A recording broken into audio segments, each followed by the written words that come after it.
My name is Jordan Maxwell.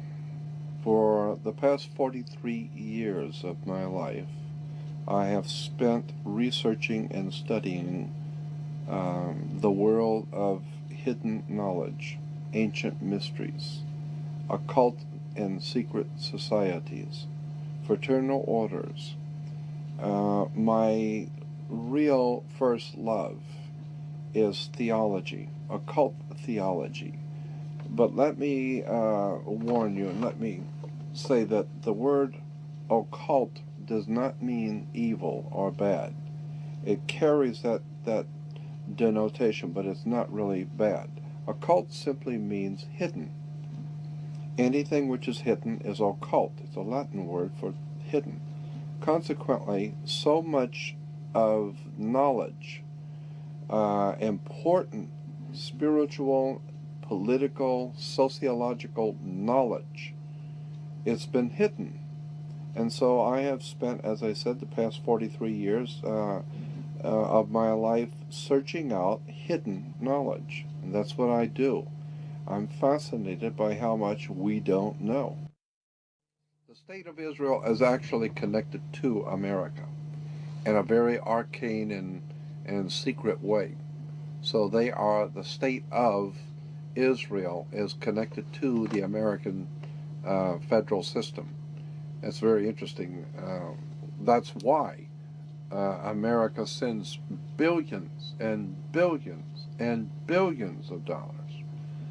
Quite literally, I've heard the figure per year, something like $17 billion a year to the state of Israel.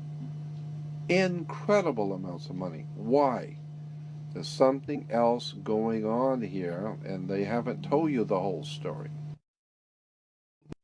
If you were looking down from a satellite, looking down onto the Earth, or even higher out than a satellite would be, you would see that the largest single landmass on the Earth is from Russia, from the northeast tip of Russia, all the way across to Central West Africa, to the West African coast.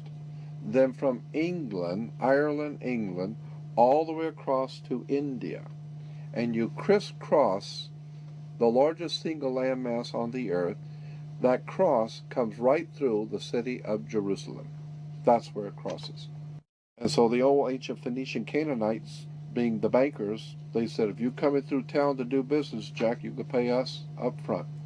And so whoever controls Jerusalem controls the flow of oil, drugs, all kinds of products, the flow of gold, diamonds, all the valuable things in the world goes through Jerusalem. That's why it's the holy city. Money, international, monetary world situation set up so that all money, all flowing of business, commerce, goes through Jerusalem. That's the name of the tomb, and that's why Jerusalem is so important to the American people. Now, you've got to give the people a reason why Israel is so important. Now, we know that Israel is very important because of strategically where it sits on the trade routes to control the flow of oil, drugs, diamonds, and a lot of drugs in Israel, going through Israel. Major movements of illicit narcotics and drugs through Israel. And diamonds, gold, money, etc., etc. But you've got to give the people who are going to go over there and lose their lives and give their sons in war, you've got to give them a reason. So we tell them that it's religious. It's the Lord's chosen people, the Lord's people. And the Lord himself has chosen Israel. And we give them a line. You'd be surprised what Americans love. They love that kind of stuff. And so we tell them, it's the Lord's will. And the Lord Jesus was there, and all the great prophets and all of that. And so we have to protect that little country, Israel, because it's the Lord's will. So I believe that all of these things which are happening right now in the Middle East um, is there are many factors involved. Obviously, it's not just oil, it's not just money. Those are the cards on the table. When you're laying out the game and you're going to play a game, a high stakes game, say in Las Vegas, where hundreds of thousands, if not millions of dollars are laying on the table, and you're playing a high stakes game, you're going to have the cards you've got that you're playing.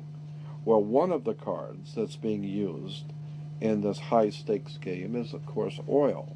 One of them is, of course, drugs. Drugs are very big business in the Middle East and in Europe, and so I feel that the drugs are one card, oil is a second card, the control of money, banking, fraternities, controlling the flow of commerce and business in the world, that's another card on the table. But above the cards are the players only using the cards. And I think the players in this world game that's being laid out for us now are guided not by the cards. They're guided by something else. There's something else going on here. And it has to do with secret societies and ancient religions.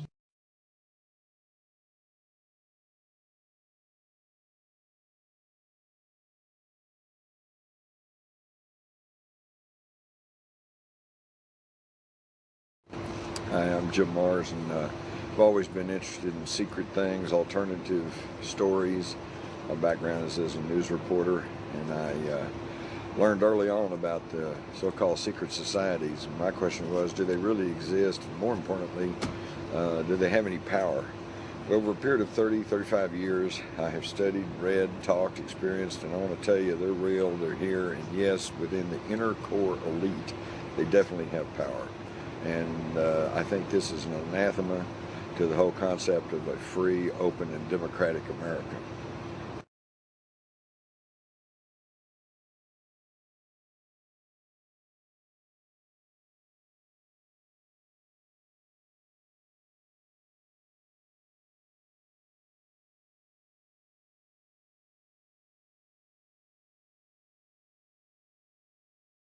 The concept of New World Order, even the term, before you even get into the whole subject matter, you only need to look at the term.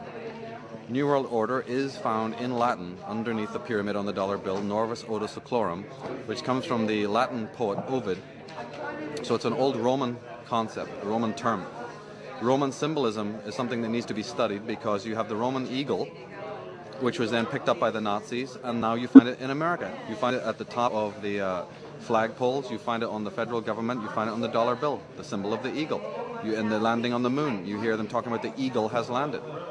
You know, what kind of eagle are we talking about here?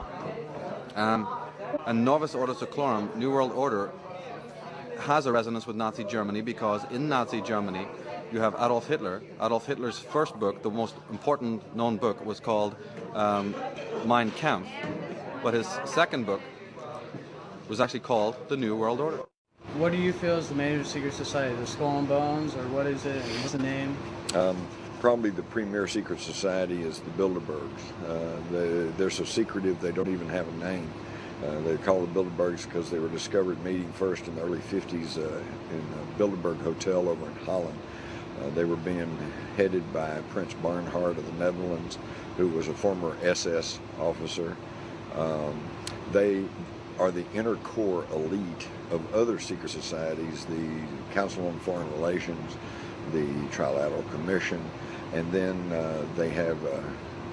they draw heavily from a very secretive campus fraternity by the name of Skull and Bones.